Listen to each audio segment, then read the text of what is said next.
shelling in the area damaged power lines connected to the plant.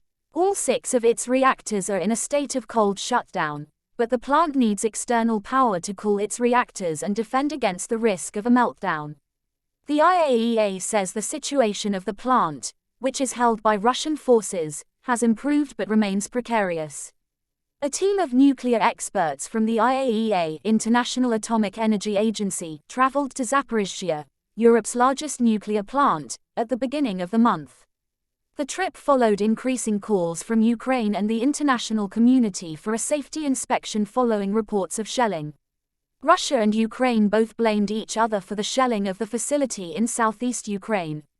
After the IAEA's first inspection, the agency announced it would maintain a permanent presence in order to monitor the situation.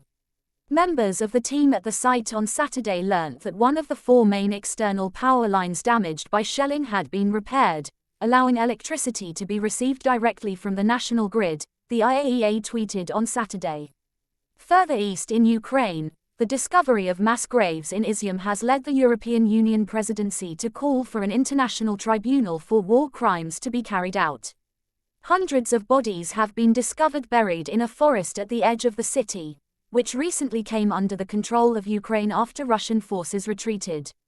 Many are said to be civilians, women and children among them. Ukraine says it believes war crimes have been committed.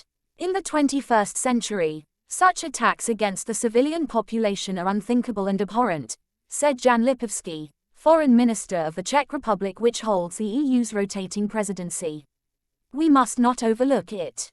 We stand for the punishment of all war criminals, he wrote in a tweet. I call for the speedy establishment of a special international tribunal that will prosecute the crime of aggression. Fighting raged on Saturday in the divided eastern region of Donetsk, which is mostly under the control of Russian-backed separatists.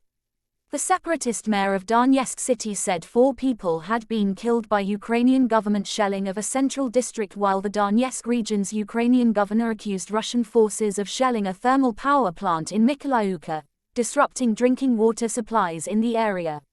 Ukrainian troops are continuing their counter-offensive in the country's northeast, after successfully recapturing territory from Russia in recent days, the UK's defense ministry says.